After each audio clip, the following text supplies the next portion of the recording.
We are now going to proceed up the stairway to the second floor of the Passavant house. The walls lining the staircase are filled with family portraits, those of distant relatives, and also some interesting family artifacts. As we head into the library, we now have to remember that this was once a bedroom, but now houses the Zelienople Historical Society's library. The library contains many old and rare books, as well as the local historical archives. Most notable about this collection is that it also holds the original correspondence of Zélie Passavant to and from her children, father, siblings, and often traveling husband. These letters were written in English, French, and German, depending on the recipient. They provide an excellent view into the character and heart of Zélie and those closest to her. Copies of these letters are available for public viewing. We're going to be taking a left out of the library and heading up a couple of steps and then taking a right into what we call Zélie's chamber. This is considered to be the master bedroom.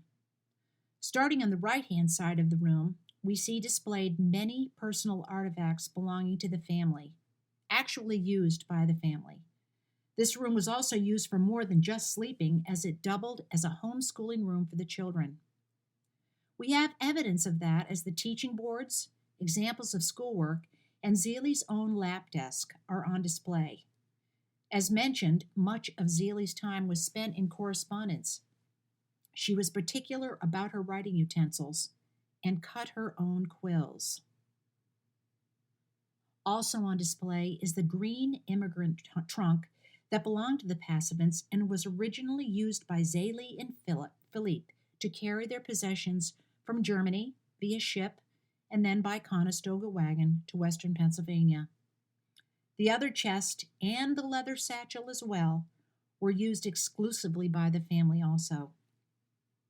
We know the room was that of the Passavant seniors because the upstairs fireplace is located here, which was a privilege of the parents, but it was used only when the room was occupied. The insert itself came from Detmar Basset's brick mill. Most dominant in this room is the rope bed, which was common in the early 19th century. The foundation of the bed itself is a series of woven ropes. They could be loosened or tightened according to the desires of those who were sleeping in the bed. No doubt this bed also came in handy as it had a trundle bed, which could have been used when visitors occupied one of the children's rooms or during a child's illness. A recently donated acquisition to our collection is the crib used by the Passavant family. The quilts in the crib are also original to the immediate descendants. Of interesting note, the brown and tan quilt is made from wedding dresses of Passavant women and those who married into the family. As we view necessary hygiene items in the room, it's important to remember that the Passavants were fortunate enough to have domestic help who took care of many of the tasks while Zélie was teaching her children, helping her husband in business, serving in the Lutheran community, and staying in touch with prominent residents in the area. Directly across the hall from Zélie's chamber is what we call the William Alfred room, but originally was a bedroom belonging to either the girls or the boys in the family. William Alfred Passavant was the youngest son of Zélie and Philippe.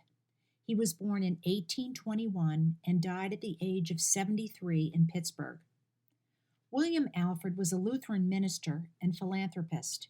He was a tall gentleman who was often described as handsome, imaginative, and charming. Practicality and resourcefulness were qualities he no doubt inherited from his parents. William Alfred was an eager communicator. He was also a prolific writer, reader, and publisher, as evidenced in the part he played in publishing and editing Lutheran periodicals for many years. The bookshelf in the corner holds books and personal journals from his library. Of note in the bookcase is a photo of several Pittsburgh men of importance. showing William Alfred standing behind Andrew Carnegie. They often worked alongside each other in philanthropic endeavors. Apparently, Mr. Carnegie viewed William Alfred's daughter as a possible wife. This idea, however, William Alfred made sure never developed beyond Carnegie's suggestion.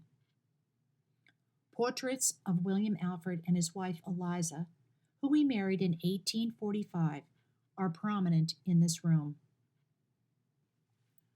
Other displays in the William Alfred Room include photographs of life at the Orphans' Home and Farm School, a school that he founded himself. Evidence of William Alfred's remarkable height is shown in the suit of clothes belonging to him that we have on display in the room, as well as the generous size of his favorite chair, all indicating that William Alfred was a man of stature.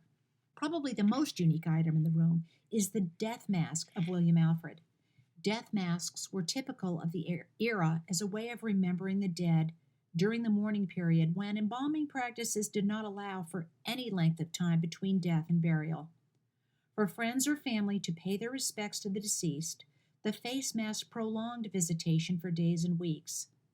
The masks were often cast from plaster or wax, and they were saved as a memento or used for making a sculpture or painting of the deceased at a later date. William Alfred Passavant's name today is most well known from its association with the UPMC Passavant Hospital in Pittsburgh. Passavant was eager to establish a medical facility for the people of Pittsburgh. He imported nurses from Germany to provide the initial staff he needed, as well as to train future nurses in the area.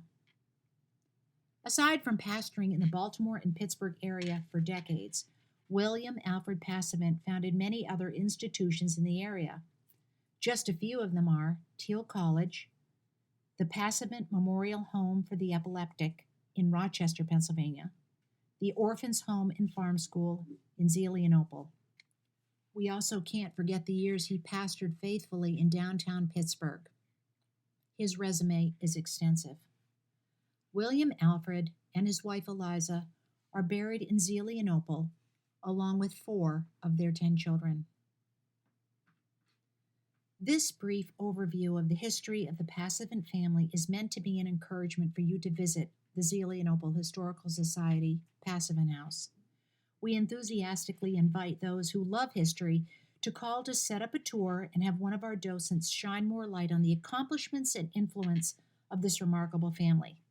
They left a legacy still affecting those of us who live in Western Pennsylvania today.